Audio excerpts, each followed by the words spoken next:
I just drove. My hands were shaking so badly I could barely grip the steering wheel. The text from my daughter Jessica was still glowing on my phone screen. Dad, help. Grandview Trail. Can't walk. That was 40 minutes ago. 40 minutes of my heart hammering against my ribs as I pushed my truck through the winding mountain roads outside Kelowna, British Columbia. When I finally found her SUV, abandoned on the shoulder, driver's door wide open, I didn't hesitate. I grabbed my flashlight and ran into the woods. The beam of light caught her face first. My Jessica, 29 years old, lying in a pile of wet leaves 20 meters off the trail.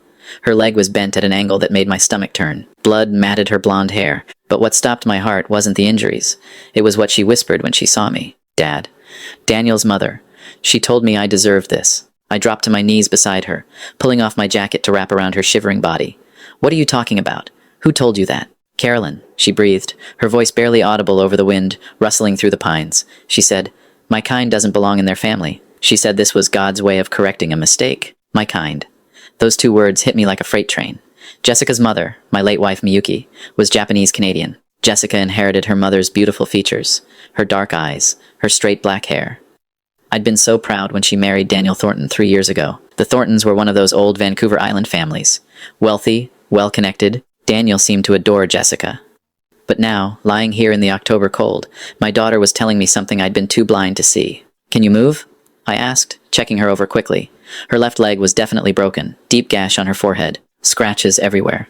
But she was breathing, alert, alive. I don't think so, she whispered, her eyes filled with tears. Dad, the baby. Everything stopped. What baby? I'm 12 weeks pregnant. Her hand moved to her stomach, protective even now.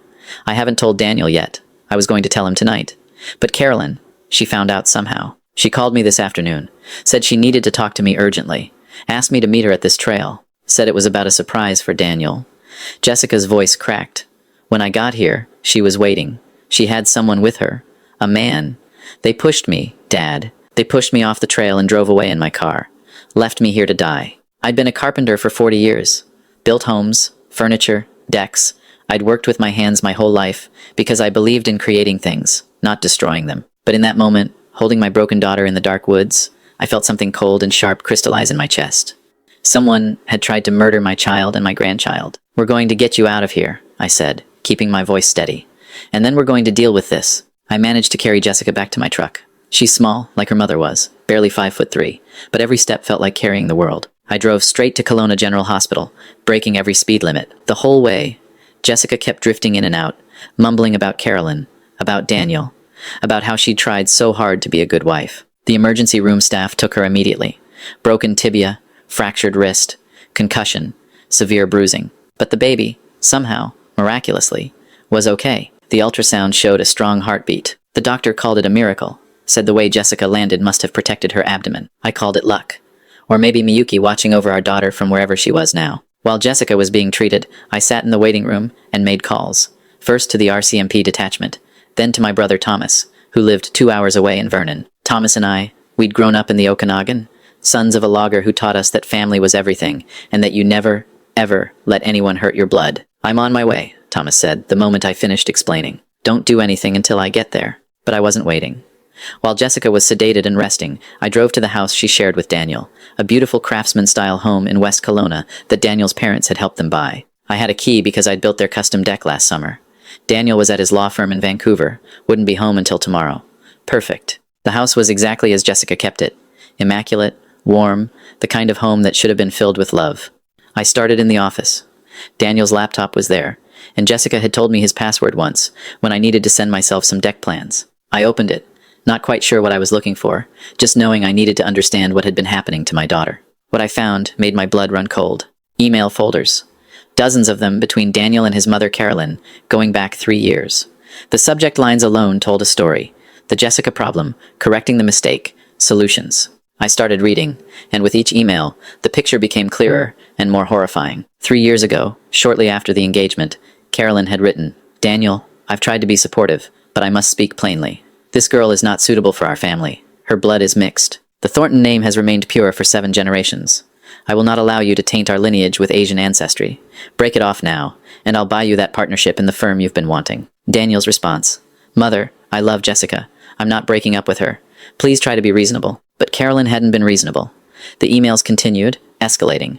She'd hired a private investigator to dig up dirt on Jessica, found nothing because my daughter was perfect. Then she'd tried a different approach. She'd started befriending Jessica, inviting her to lunches, to shopping trips, all while copying Daniel on emails that detailed every flaw she observed. She eats with chopsticks at Japanese restaurants. How embarrassing. She wants to name a future daughter Sakura, after her grandmother. Absolutely not. She mentioned celebrating Obon Festival.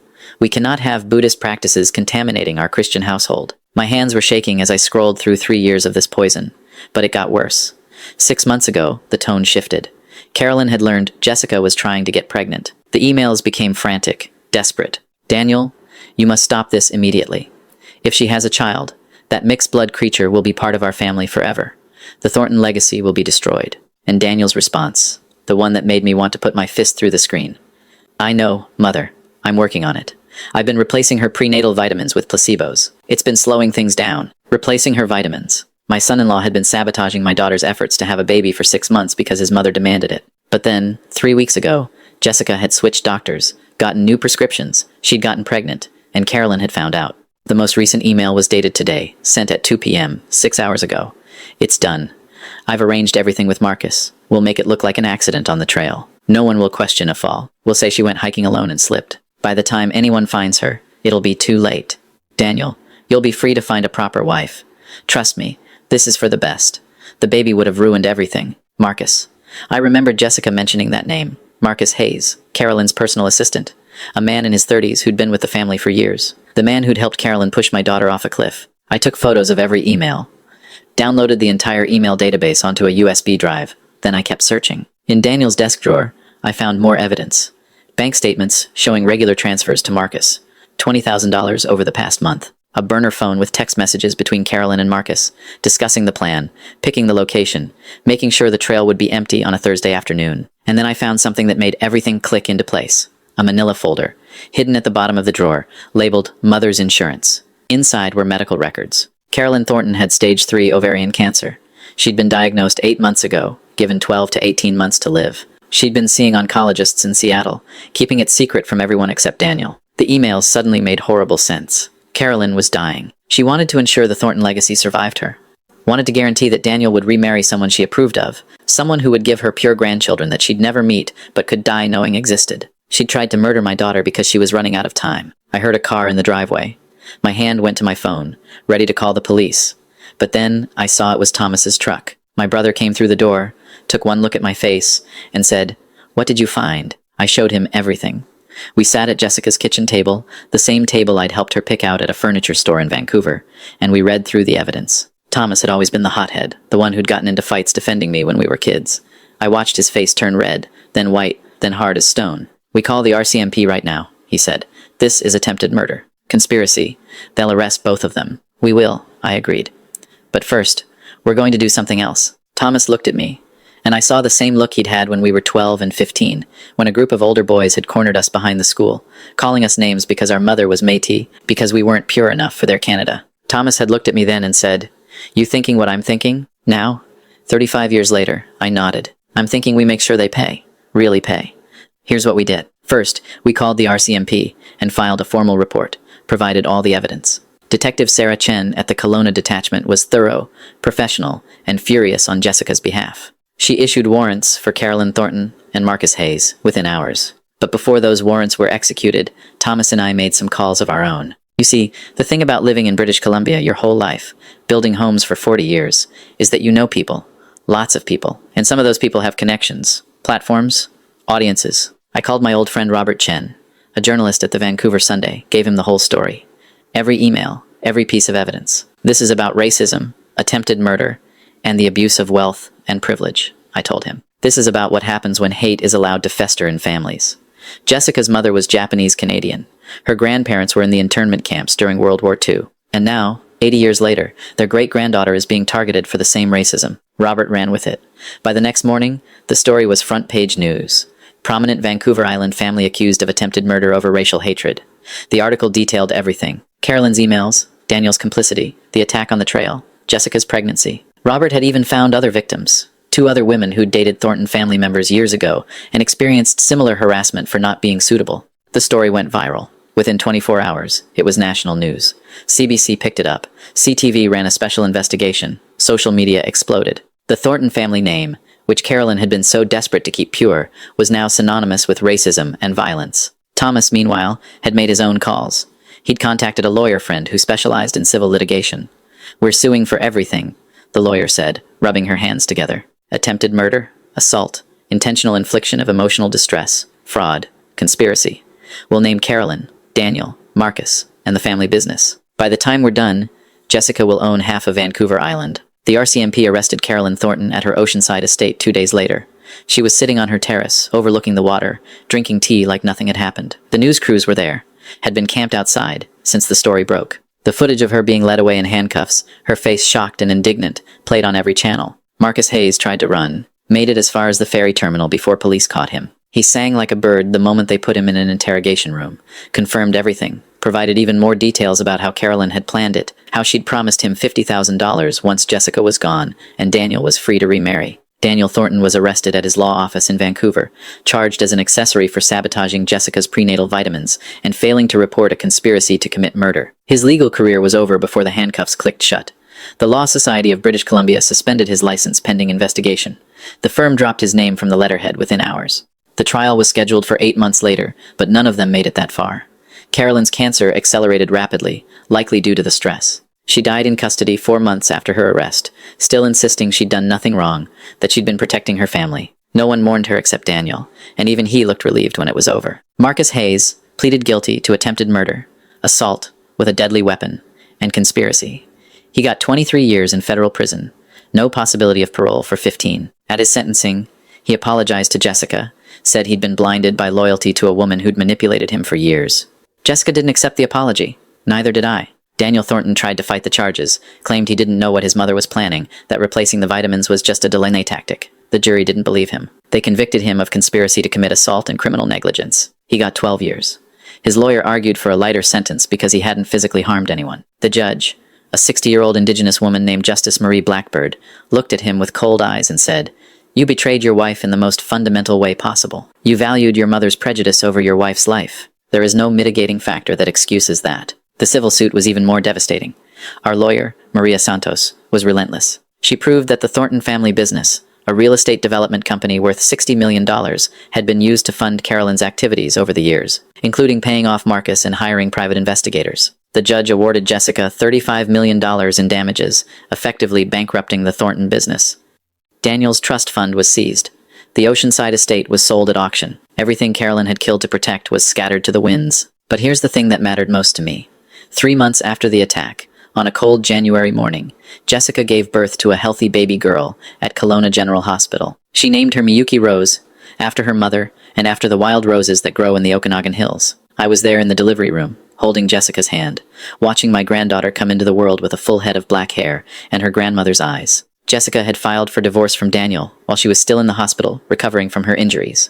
It was finalized before Miyuki Rose was born. Daniel sent letters from prison, begging for forgiveness, asking to be part of his daughter's life. Jessica burned every one without reading them. She doesn't need a father who valued racism over her existence, Jessica told me. She has you, and Uncle Thomas, and a whole community of people who will love her for exactly who she is. Now, 2 years later, Jessica and Miyuki Rose live in a beautiful house in Summerland, overlooking Okanagan Lake.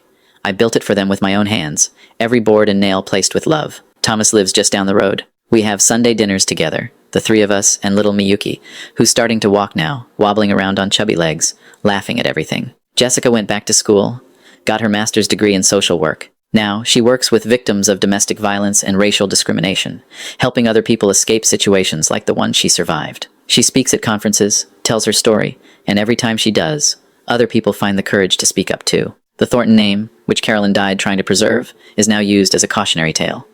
Law schools teach about the case in their ethics classes. Therapists cite it in discussions about family systems and abuse. News articles still reference it when discussing interracial relationships and family acceptance. As for me, I'm 63 now. I still build furniture, but these days I mostly build toys for Miyuki Rose. Wooden blocks, a rocking horse, a little play kitchen. Last week, I started on a dollhouse, 3 stories tall with working windows and a hand-carved staircase. Miyuki watched me work, her dark eyes serious, and she said her first full sentence. "Grandpa, make house." Yes, baby girl, Grandpa makes houses. Safe houses, full of love, where everyone is welcome no matter what their blood looks like or where their ancestors came from. I think about Carolyn Thornton sometimes, lying in that hospital bed as cancer ate through her body, knowing she'd failed. She'd tried to eliminate what she saw as impurity from her family line, and instead, she destroyed that line completely. Daniel will never have children, not with a violent crime conviction. The Thornton name ends with him rotting in a prison cell. But my family, the family Carolyn tried to erase, is thriving. Miyuki Rose is growing up strong and healthy, surrounded by love, learning both English and Japanese from the language program Jessica enrolled her in. She'll grow up knowing her great-grandmother survived internment camps, that her grandmother Miyuki died too young but was deeply loved, that her mother fought back against hatred and won. The lesson here, and I want this to be crystal clear for anyone listening to this story, blood doesn't make a family, and it certainly doesn't make someone better or worse than anyone else. The idea of pure bloodlines is nonsense, always has been, always will be. Canada is built on the mixing of cultures, languages, traditions. That's not a weakness. It's our greatest strength. If someone in your family is spreading poison about race, about purity, about who belongs and who doesn't, shut it down immediately. Don't make the mistake of thinking it'll get better with time, or that love will overcome prejudice without action. It won't. Carolyn Thornton's hatred festered for 3 years before it turned into attempted murder. Daniel enabled it by staying silent, and he paid the price for that silence. Stand up. Speak out. Protect the people you love, even if, especially if, it means standing against your own family members. And if you're in a relationship where someone is undermining you, sabotaging you, treating you as less than, get out. Jessica didn't know Daniel was replacing her vitamins, didn't know his mother was planning her murder, but she knew something was wrong. She'd told me, weeks before the attack, that she felt uncomfortable around Carolyn, that something felt off. She should have trusted that instinct, should have left then. Don't make that mistake. Trust your gut. Your life might depend on it. Finally, to anyone out there who's ever been told their blood is dirty, their heritage is wrong, their existence is a problem, you are not the problem. The hatred directed at you is the problem. Your mixed heritage, whatever it is beautiful and valid and deserves to be celebrated.